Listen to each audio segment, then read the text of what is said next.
Bismillahirrahmanirrahim. İnnellezîne âmenû ve amilussâlihâti seyec'alu lehumurrahmanu vudda. Rəhman olan Allah iman gətirib yaxşı işlər görən kəslər üçün tezliklə dostluq və məhəbbət yaradacaqdır. Məryəm surəsi ayə 96. İran xalqından heç kim onu tanımırdı.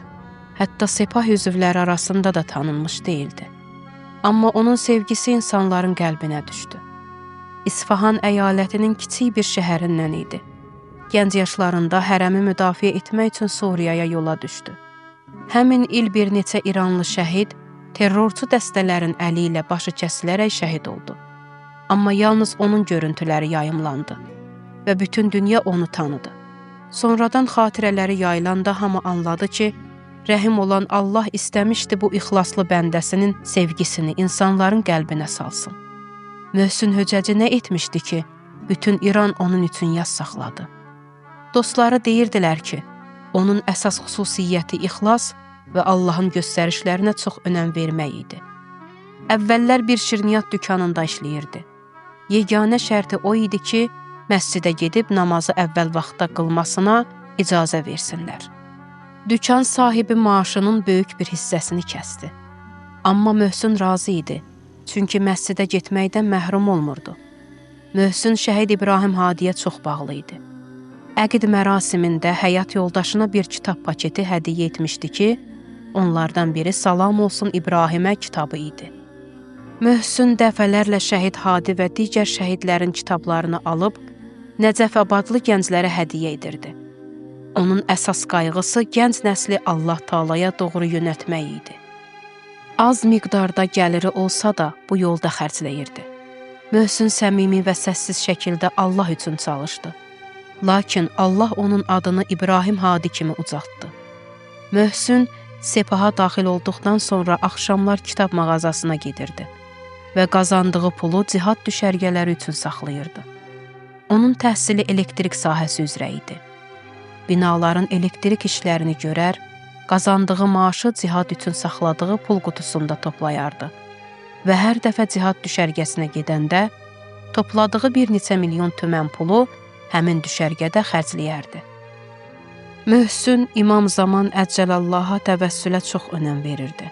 Bir dəfə ona dedim, ağlını itirmsən, bu qədər yolu quma cəmkərana niyə gedirsən? Buradan da salam göndərə bilərsən, imam səsini eşidir. Dedi, bilirəm salamımı eşidir, bilirəm cavab verir. Amma istəyirəm gedim özüm ona deyim ki, sadəcə bir salam vermək üçün bu qədər yol gəldim. Səni o qədər sevirəm ki, səni görmək üçün bu məsafəni qət etdim. Biz Əlviçi Universitetində oxuyurduq. Hər gün Nəcəfabad şəhərindən universitetə qız və oğlan dolu mikroavtobusla gedirdik. Təxminən yarım saat yol çəkirdi. Möhsün bu yolda belə mədəni fəaliyyətlərdən əl çəkməzdi. Kitab aşıqı idi.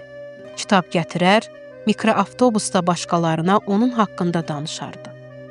Allahdan nur almış insan Salam olsun İbrahimə və Şahrox kitablarını xatırlayıram.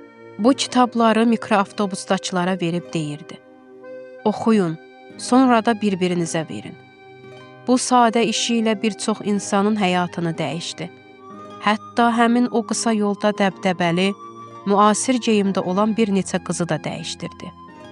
Möhsünün bütün işlərindən ixlas ətri gəlirdi. Özünü önə çıxarmaq dərdində deyildi. Amma Allah onun adını dillərə saldı. Bir kəndi işitdən geri almışdıq. Amma döyüş hələ də davam edirdi. Hamımız bir evin arxasında səngərə girmişdik. Yerdən göydən üstümüzə güllə, mina atan və od yağdırırdı. Bir an belə yerimizdən tərpənmək olmurdu. Zöhr namazının vaxtı gəldi. Möhsün heç güllə mina atanı vecinə almadan ayağa qalxıb namaza başladı. İki gənc ona dedi, indi vaxtı deyil, amma Möhsünün vecinə deyildi. Elə bir hal ilə namaza başladı ki, insanda ruh oyadırdı. Vida vaxtı çiyinlərinə əl vurub zarafatla dedim. Tez bu ulduzları artır, zabit olasan. Gülümsəyib cavab verdi. Adamın gərək Allah üçün ulduzları çox olsun. Çiynindəki ulduzlar gəlib gedəndir. Möhsün elə bir həyat yaşadı ki, Qurandakı bu ayənin bariz nümunəsi oldu və Allah onun sevgisini bütün insanların qəlbinə saldı. Və o, milyonlarla insanın iştirak etdiyi bir vida mərasimi ilə yola salındı. Möhsün vəsiyyətində yeganə oğlu Əliyə belə deyirdi: Əlican, oğlum, cəmiyyət getdikcə çətinləşir. Günahlar hər gün daha da artır və yayılır. Paç qalmaq əvvəlki dövrlərdən daha çətindir.